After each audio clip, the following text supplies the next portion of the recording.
The Adventure of Dancing Men. It was early in the year 95 that I received a letter from Holmes, which was destined to play such an important part in the chain of events which eventually led to the Illustrated National Biography. "My dear Watson," wrote my friend, "I have made a singularly interesting discovery. It is a perfectly commonplace affair, and yet I can't explain it. You know my methods. Apply them. I cannot do so, for I am puzzled and perplexed." So it was that a few weeks later I found myself once more in the old familiar rooms of our greatest detective. He was in excellent spirits, and had just returned from a visit to a friend in the country. "I suppose you have heard of the Illustrated National Biography?" he asked. "Only vaguely." "Well, you will hear of it now. It is a colossal work. 200,000 words in 10 volumes, and yet it is only a small portion of what has been written about its subject. And who is its subject? Himself, Professor Moriarty. Good heavens! Holmes, you don't mean to say that you are taking up his case again?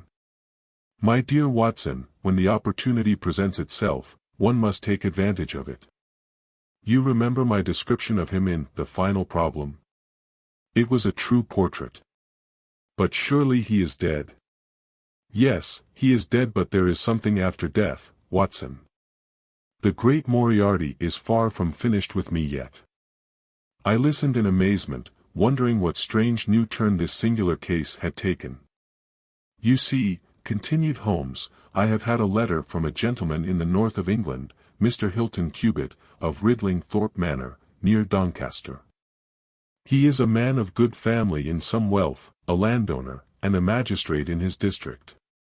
He writes that he is in some trouble, and asks me to come and see him. His wife has been frightened to death by a warning letter which has been sent to him. Here it is."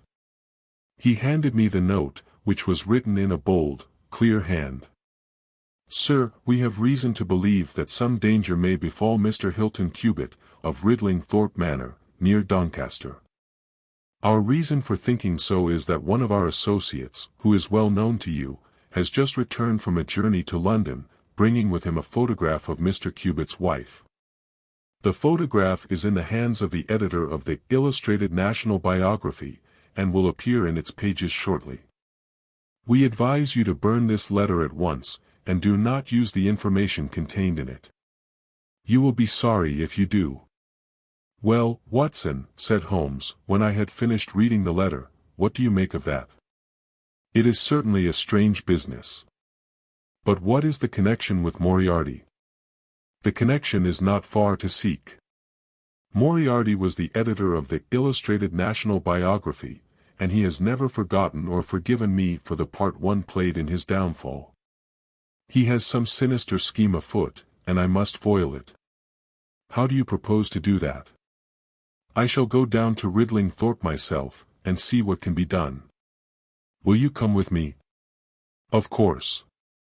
And so it was that we found ourselves at the pretty little station of Doncaster, on a dreary February afternoon. Hilton Cubit met us, and drove us in his dog-cart to his fine old manor house.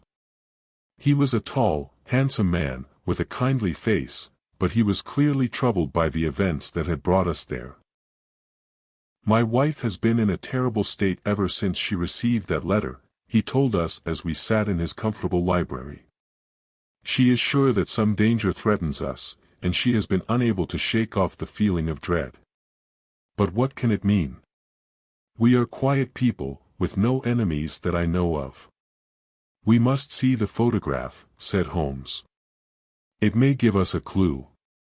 It is in London, at the offices of the Illustrated National Biography. Then we must go to London."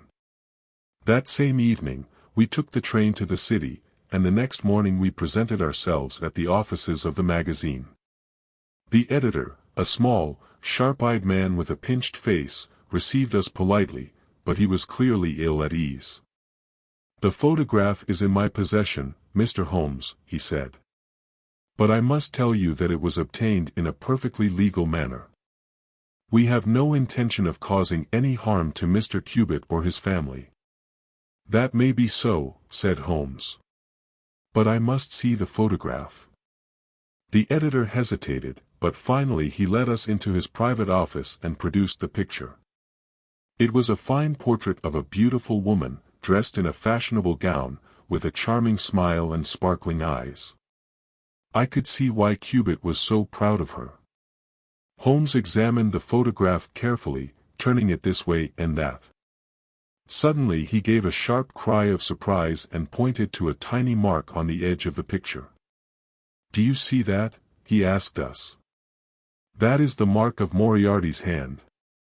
He has tampered with this photograph, and he means to use it for his own purposes. But what those purposes are, I cannot say." We left the magazine offices, with the photograph in our possession, and returned to Ridlingthorpe Manor. Holmes was deep in thought, and he said very little on the journey. When we arrived, he asked to see Mrs. Cubit alone.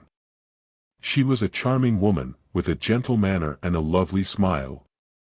But she was clearly afraid, and she clutched at her husband's hand as we entered the room. "I am sorry to disturb you, madam," said Holmes, "but I must ask you to look at this photograph." He handed her the picture, and she gazed at it for a moment in silence. Then she gave a cry of horror and dropped it to the floor. "What is it, my dear?" asked Cubit, bending over her. "That man," she gasped. "That dreadful man. I have seen him before." "Who is he?" "I do not know his name, but he was a servant in my father's house, many years ago. He was dismissed for theft, and he swore vengeance on us all." "Oh, Mr. Holmes, what can we do?" "We must be on our guard," said Holmes. "This man is dangerous, and he means to harm you. But we shall do all we can to protect you." We spent the next few days at Ridlingthorpe Manor, keeping a close watch on the house and its surroundings. But nothing untoward happened, and we began to relax our guard. It was a fatal mistake. One evening, as we sat in the library after dinner, we heard a strange sound outside. It was like the scraping of a footstep on the gravel path. Holmes sprang to his feet and seized his revolver. "Be on your guard," he said. "This may be the moment we have been expecting." But it was too late. The door burst open, and a tall, thin man stood in the doorway, a pistol in his hand. He was the very picture of evil, with a scarred face and a twisted smile. "So we meet again, Mrs. Cubit," he said, in a voice that sent shivers down our spines.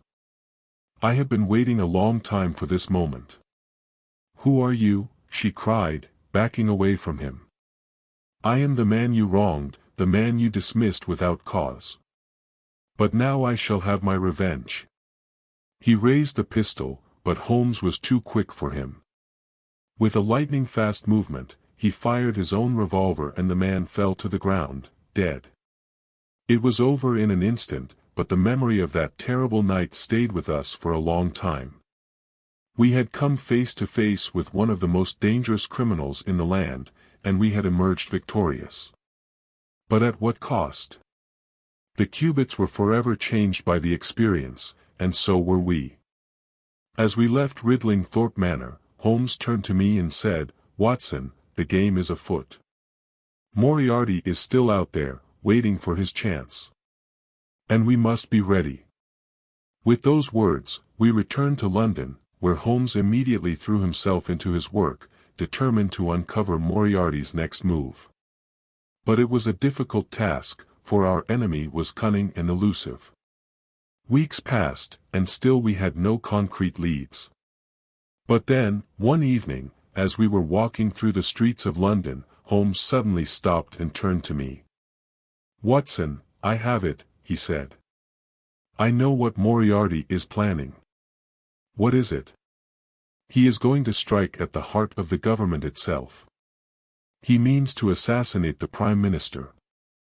I was shocked at this news, but Holmes was already moving ahead, gathering information and making plans. We worked tirelessly, day and night, preparing for the inevitable showdown. Finally, the day arrived. We had learned that Moriarty was planning to strike during a visit by the Prime Minister to a public event in central London. Holmes and I positioned ourselves in the crowd, watching and waiting. Suddenly, we saw him. Moriarty was there, moving through the crowd, his eyes fixed on the Prime Minister. Holmes signaled to me, and we moved forward, determined to stop him.